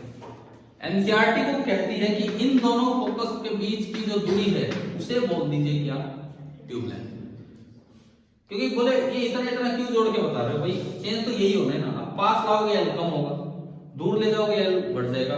तो अगर आपको दोनों के बीच का टोटल सेपरेशन लिखना हो, अगर आपको दोनों लेंसेज के बीच का टोटल सेपरेशन लिखना हो, तो मेरे पास एक फॉर्मूला आ गया, L plus FO plus FE।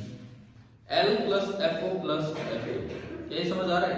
कभी भी ट्यूब लेंथ पूछे माइक्रोस्कोप में तो ये L बताएगा, सेपरेशन बिटवीन द लेंसेज पूछे तो FO और FE दोनों जोड़ के।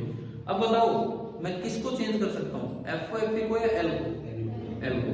ये कांस्टेंट है, ये कांस्टेंट है, लेकिन ये हम इसको आसपास लाके चेंज कर सकते हैं। ठीक है, इन टर्म्स ऑफ FO कई बार क्या होता है, ऑब्जेक्ट की डिस्टेंस नहीं बता रखी कि भाई ऑब्जेक्ट कितनी दूर है।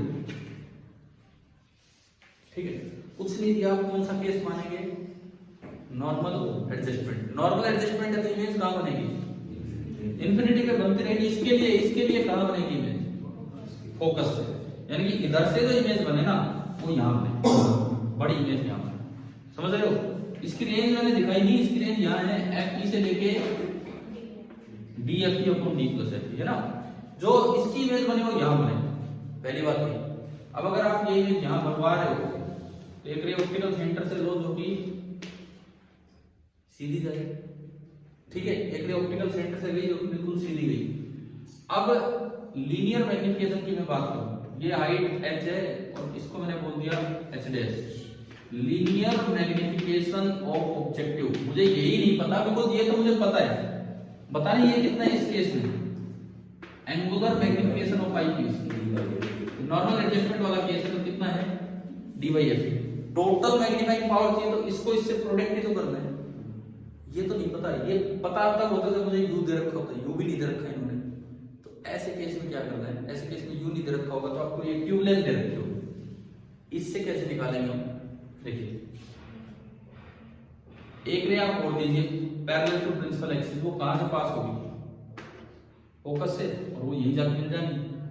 ठीक है, लीनियर मैग्निफिकेशन बाय डेफिनेशन होगा minus h dash by h, है ना। ये भी तो h है, ये भी तो h ही है। अब आप इस ट्रायंगल में हो, क्या ये और ये ट्रायंगल सिमिलर है कि नहीं? देखिए, सिमिलर है तो साइड्स का रेशियो सेम होगा। इसकी एक साइड h है अपॉन उसकी साइड h डैश, इसकी एक साइड है एफ ओ अपॉन,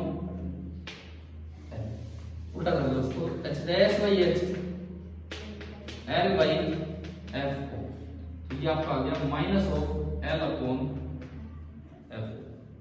मोड चाहिए तो एल अपॉन एफ ओ। मतलब अगर आपको ऑब्जेक्ट की दूरी नहीं बता रखी है, अगर आपको ऑब्जेक्ट की दूरी नहीं बता रखी है ऑब्जेक्टिव से, ट्यूब लेंथ गिवन हो, तो आप ये वाला फॉर्मूला यूज कर लीजिए, लीनियर मैग्निफिकेशन ऑफ ऑब्जेक्टिव में। एंगुलर अपना ये है ही, और इन दोनों का प्रोडक्ट कर दो, वो आ जाएगी टोटल मैग्नीफाइंग पावर। कई बात आ गई है समझ। एक वो एग्जांपल जो कल बताया था, इसी के जस्ट नीचे थ्योरी में है, थ्योरी में कोई अलग से सोल्ड एग्जांपल नहीं, थ्योरी पार्ट में चलिए पहले। थ्योरी पार्ट में देखो 250 वाला कौन सा एग्जांपल था, एक बार वो समझते हैं ना दोबारा। इसमें दे रखा है कि मान लो सपोज एफ ओ दिया आपको 1 सेंटीमीटर और एफ ई दिया हो कितना 2 सेंटीमीटर, और आपको ट्यूब लेंथ दे दी, मतलब पूरे ट्यूब की लेंथ नहीं होती, ये इन दोनों को वो 20 दे दी। तो अब मैं तो अगर यू और बी ढूंढता रहूं तो फिर तो सवाल ही नहीं बढ़ेगा। ये तो मैं कर दूंगा, कुछ नहीं दिया होता तो नॉर्मल एडजस्टमेंट मानना है, तो इसकी एंगुलर मैग्निफिकेशन तो कितनी होगी डी बाई एफ। लेकिन इसका जो लीनियर मैग्निफिकेशन है उसके लिए मुझे यू भी चाहिए, वो दे नहीं रखा, तो मैं क्या यूज करूं, एल अपॉन एफ। देखो उसमें क्या उससे डायरेक्ट हो रहा है, बताओ पहले मुझे इसका लीनियर मैग्निफिकेशन कितना आ रहा है, एल अपॉन एफ ओ करने से। एल कितना है 20 सेंटीमीटर, एफ ओ 1 सेंटीमीटर, तो ये तो 20 आ गया। अब आप ये सिंपल वाला काम कर दो, इधर वाला डी बाई एफ कितना 25/2 और इनटू 20। क्या ये समझ आ गया? ठीक है, अब चलो एक्सरसाइज पे आगे चलो। देखो एक तो 32वें का डी और ई और फिर 33, बस यहीं तक हम चलेंगे, उसके साथ आपका एक कंप्लीट रिवीजन हो जाएगा इसका। जो जो भी सवाल आपके एनसीईआरटी में देंगे क्वेश्चन हो जाएगा इससे माइक्रोस्कोप से रिलेटेड। 32 का D, why must both the objective and eyepiece of focal length ना कंपाउंड माइक्रोस्कोप है शॉर्ट फोकल लेंथ। तो आपको ना इसके लिए केवल एक ही चीज करनी है, लीनियर मैग्निफिकेशन ऑफ ऑब्जेक्टिव। कौन सा फॉर्मूला यूज करें, L upon F O. Angular magnification of eyepiece normal adjustment case दिखाएं, कौन सा फॉर्मूला यूज करें, डी अपॉन एफ ई।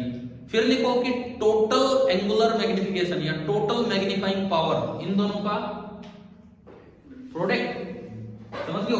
तो जो टोटल मैग्निफिकेशन आया, मैग्नीफाइंग पावर आई, वो क्या आई, L upon F O into D upon F E. ये मोड आया, मोड इसका। तो बस अब तो सवाल ही क्लियर हो गया। क्या पूछा इसने कि दोनों छोटे क्यों लेते हैं। अगर आप एफ ओ छोटा लेंगे तो इसका लीनियर मैग्निफिकेशन ज्यादा होगा ऑब्जेक्टिव का, और एफ ई छोटा लेंगे तो आईपीस का एंगुलर मैग्निफिकेशन ज्यादा होगा, और दोनों के ज्यादा होने से नेट मैग्नीफाइंग पावर ज्यादा होगी। समझ आ गया। आखिरी सवाल ये भी एक अच्छा था, कल मैंने डिस्कस किया था, दोबारा बताता हूं। When viewing through a compound microscope, our eyes should be positioned not on the eyepiece but a short distance away from it for best viewing. Why? And how much should be that short distance? देखो फिर से board पे explain करता हूं मैं। ये कह रहा है कि आप डायग्राम बनाते हो जब तो आंख को बिल्कुल यहां टच करके यूं दिखा देते हो, आंख को बिल्कुल टच करके यूं, जबकि असल में आंख टच नहीं करनी होती, थोड़ी दूर रखनी होती है। कितनी दूर रखनी होती है? हम तो माइक्रोस्कोप से दूर नहीं रखते, माइक्रोस्कोप लैब में भी यूज करते हैं, बिल्कुल टच ही करते हैं, लेकिन वो लेंस के टच नहीं होती। लेंस के आगे थोड़ा पाइप सा निकला होता है, और हम बस वो पाइप इतनी दूर तक होता है जहां तक आंख होनी चाहिए, और उस पोजीशन को बोलते हैं आई रिंग। जहां आंख होती है उस पोजीशन को नाम दिया जाता है आई रिंग। अब ये भी देख लो पोजीशन कैसे डिसाइड होती है।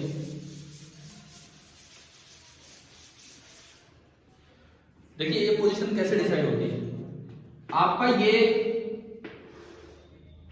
लेंस है आईपीस, ये लेंस है आईपीस। आप थोड़ी देर के लिए कौन सा ऑब्जेक्ट अलग है उसको छोड़ो, यहां पे कौन सा लेंस है, ऑब्जेक्टिव। सबसे पहले यूं देखो ऑब्जेक्टिव, अगर ऑब्जेक्टिव ऑब्जेक्ट होता तो उसकी आईपीस इमेज कहां बनता। भाई ये जो पूरी दूरी है ये है L plus F O plus F E, इसके लिए f को मानो एफ ई, u कितना, ये ऑब्जेक्ट है, minus of L plus F O plus F E. क्या लेंस इक्वेशन लगा के v निकाल दो, वो v कुछ पॉजिटिव आएगा, वो कितना पॉजिटिव आता है उस पोजीशन को बोलते हैं क्या, आयरिंग। आपकी जो आंख है ना वो यहां होनी चाहिए, ये तरीका होगा। इस पे भी एक अच्छा सवाल बन के आ सकता है, वहां बैठे रह जाएंगे अगर ये चीजें नहीं पढ़ रखी है, ठीक है।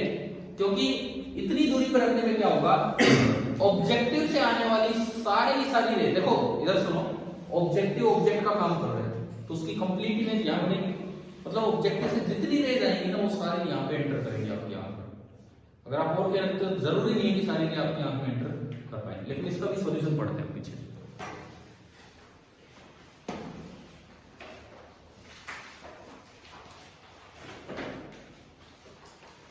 ये हम हैं ई पार्ट, बड़ा ही सॉल्यूशन दे रखा है, कोई नहीं पढ़ते हैं।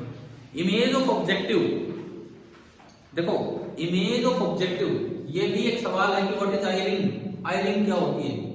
Image of objective in the eyepiece, अगर आप आईपीस को लेंस माने, ऑब्जेक्टिव को ऑब्जेक्ट माने, तो उसकी जहां इमेज बनती है उसको क्या बोलते हैं, आयरिंग। ये होती है आयरिंग।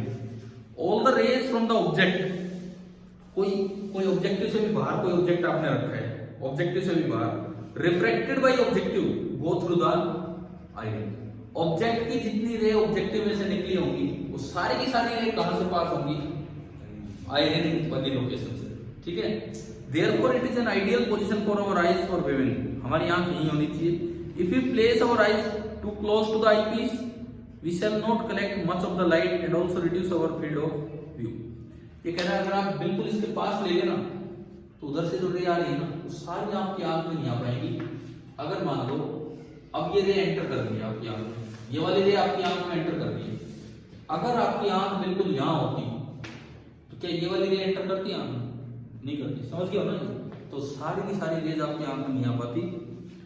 If we position our eyes on the eye ring, लेकिन अगर हम आयरिंग पे हैं and area of pupil of our eye is greater than और equal to the area of eye ring. Area of eye ring, eye ring क्या चीज है, आयरिंग किसकी इमेज है, तो ऑब्जेक्टिव की इमेज का जो साइज होगा यहाँ, अगर उससे बड़ा, छोटी सी बनती हो, अगर उससे बड़ा आपके आंख का प्यूपिल है, प्यूपिल भी छोटा सा ही होता है, लेकिन इस ऑब्जेक्टिव की जो इमेज बनेगी उससे बड़ा अगर आपका प्यूपिल है तो सारी की सारी रेज आपको दिख जाएंगी। समझ आ रहा है, ठीक है। When you view through a microscope by placing your eyes on one end, ideal distance is usually built in the design of the instrument। आपको अपने आप आंख दूर नहीं करनी, आप टच कर लो, लेकिन वो पाइप ही निकला रहता है इतना कि अपने आप वायरिंग वाली लोकेशन पे आपको, ठीक है भाई। ये पॉइंट क्लियर हुआ ना। हो सकता है जैसे कल भी मैंने बताया था, कुछ आज बताया, हो सकता है कई बच्चों के लिए नया पॉइंट हो, क्योंकि अगर एनसीईआरटी बुक नहीं कर रखी है तो मुझे लगता है कि आपने आयरन के बारे में कुछ भी पढ़ा होगा, क्योंकि अक्सर बस वो रे डायग्राम और वही सब चलता रहता है, ये चीजें तो मिस हो जाती है। फिनिशिंग क्वेश्चन ले रहे हैं, क्वेश्चन नंबर 33, ताकि एनसीईआरटी में जितना माइक्रोस्कोप है पूरा कवर हो जाए। उसके बाद इसमें टेलीस्कोप है। क्वेश्चन नंबर 33 देखिए, करवाया हुआ है लेकिन दोबारा कर रहे हैं। एन एंगुलर मैग्निफिकेशन जिसकी की मैग्नीफाइंग पावर कितनी है 30x का मतलब 30 टाइम्स, ये लिखने का तरीका होता है।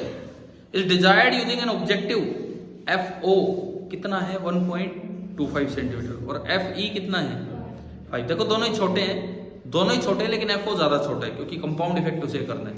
How will you set up the microscope. अब देखो ये बस लास्ट काम है आज का,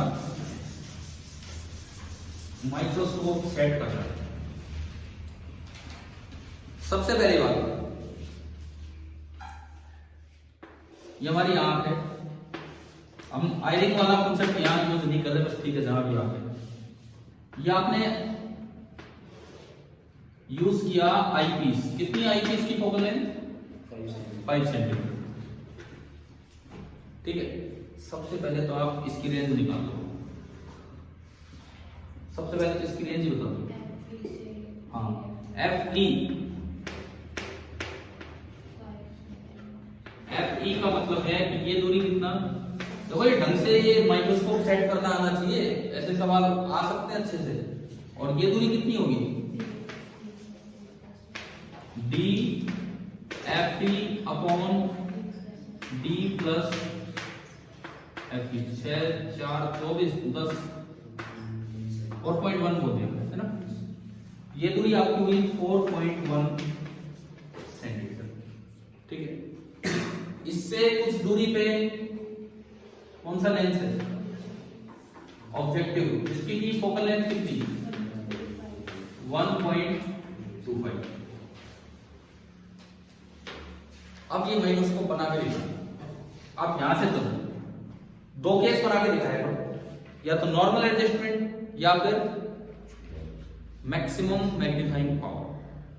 ठीक है, ज्यादा यूज कौन सा करते हैं ना, जब आपको यार देखो आंख थोड़ी देर परेशान हो जाए तो क्या फर्क पड़ रहा है, नॉर्मल एडजस्टमेंट में इतना ढंग से दिखता नहीं, उसमें अच्छे से दिख रहा होता है। बाकी फिर भी कंफर्टेबल व्यूइंग किस में होती है, नॉर्मल एडजस्टमेंट में।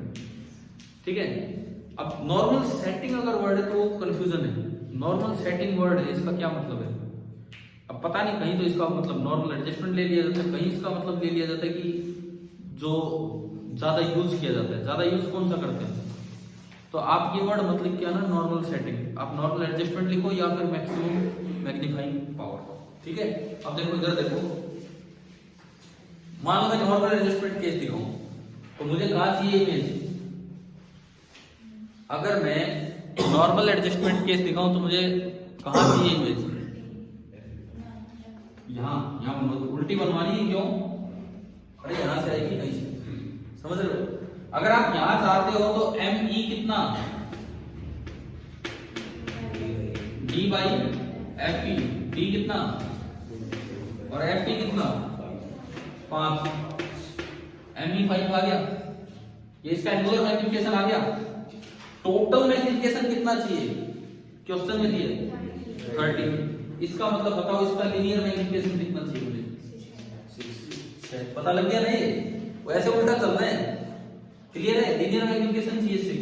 अब अगर लीनियर मैग्निफिकेशन 6 चाहिए तो मतलब अगर ऑब्जेक्ट यहां कहीं रखा है इससे x दूरी पे, ये दूरी कितनी हो जानी चाहिए 6 है, तभी तो वही v बाई u। ठीक है, तभी तो वही v बाई u। अब आप इसमें लगाओ लेंस इक्वेशन, इसमें u कितना -x, v कितना प्लस का 6x, f कितना 1.25। आपने लेंस इक्वेशन लगाई 1 by v minus minus 1 by u 1 upon 1.25 100 upon 125 25 4 5, ये एलसीएम आया 6x 7 4 by 5 24x is equal to 35, और आपके पास x आ गया 35 बाई 24 सेंटीमीटर। एग्जैक्टली आपको ये भी पता लग गया कि ऑब्जेक्ट कितनी दूर रखना है, और ये बता दो भाई दोनों के बीच का सेपरेशन कितना रखना है, कितना रखना है। देखो वो L plus FO plus FE करने की जरूरत नहीं, हमें वैसे दिख रहा है, ये तो कितना है 6x, और ये कितना दिख रहा है FE। ठीक है, x आ चुका है 6 into x।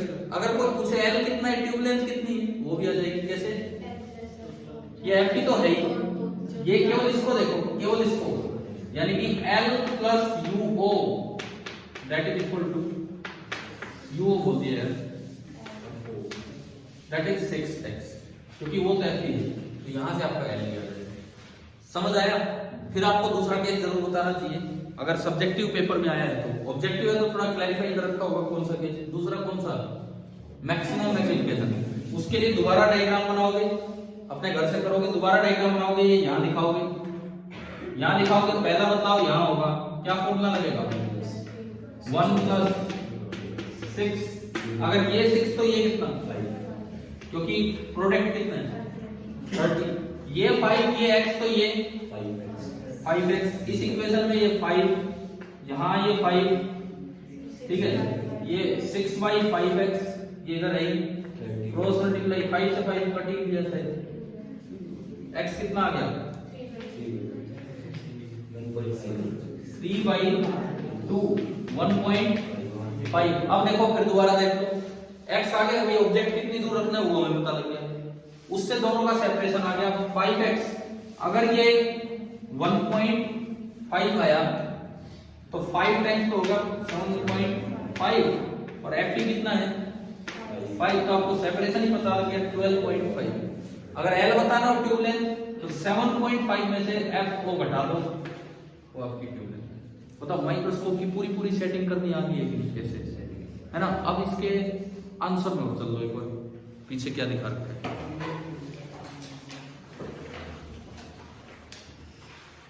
दिखाना मुझे, देखो question number 33, assume microscope in normal use. अब ये पता नहीं, अब ये नॉर्मल यूज का मतलब आगे लिख रहा है क्या, कि नॉर्मल एडजस्टमेंट नहीं है, कहां बनवा दी इसने इमेज 25 सेंटीमीटर, तो ये कौन सा केस है, वो मैक्सिमम मैग्नीफिकेशन है ना। हम ऐसे कंफ्यूजिंग वर्ड ना यूज करें, या तो नॉर्मल एडजस्टमेंट लिखें या मैक्सिमम मैग्नीफाइंग पावर। इन्होंने एक केस लिया है, मैं कहूंगा अगर बोर्ड में आता है दोनों केस दिखाएं। इमेज 25 पे है, हमने बाद में लिया है ना ये, तो ये देखो ये 6 हो गया 1 + 5, उसके बाद ये लिखता है तो यहाँ से लीनियर मैग्निफिकेशन उसका कितना है, ये अपने सॉल्यूशन में ऐड कर दो, ये खाली मैग्निफिकेशन लिखता है, हम इसका कौन सा देख रहे हैं, लीनियर मैग्निफिकेशन ऑफ ऑब्जेक्टिव आया 5, तो उस दूरी को मैंने x बोल दिया, इन्होंने u नॉट बोला है, पहले हम पढ़ रहे थे जब हम भी u नॉट ही बोल रहे थे, तो u नॉट तो ये 5 u नॉट, वहां से इन्होंने u नॉट कैलकुलेट किया 1.5 आया, इनका अलग कन्वेंशन है यार, ये माइनस आ रहा है, हम तो डिस्टेंस बोल रहे हैं, वो प्लस आएगा 1.5, तो अगला 7.5, ठीक है। और ये कितना आ गया, separation between objective and eyepiece, एक मिनट, ये कैसे, इसको मैं चेक करता हूँ, ये यहाँ तक आ गया 7.5 तक, 7.5 तक आया, ये 7.5 तो यहाँ तक है, यहाँ तक है, यहाँ नहीं, इसमें कौन सा जुड़ेगा, ये जो भी था ना ये 25/6, 12 नहीं होगा, अगर मैंने अभी बोला होगा, समझ गए ना, ये उसमें वो वाला जुड़ेगा, उसके हिसाब से आ जाएगा। मतलब एक डायग्राम में दोनों नहीं करने चाहिए, अलग अलग दोनों बनाने चाहिए। अब घर जाके जब प्रैक्टिस करें तो दोनों पार्ट अलग अलग बना के चलो। लो भैया अब ये बताओ, आज की एक रिवीजन क्लास थी जिसमें मुझे लगता है पूरा माइक्रोस्कोप सिंपल और कंपाउंड समझ आ गए ढंग से, ठीक है। तो कल हम पढ़ेंगे टेलीस्कोप और शाम को उसी समय अपनी क्लास, ठीक है। Thank you.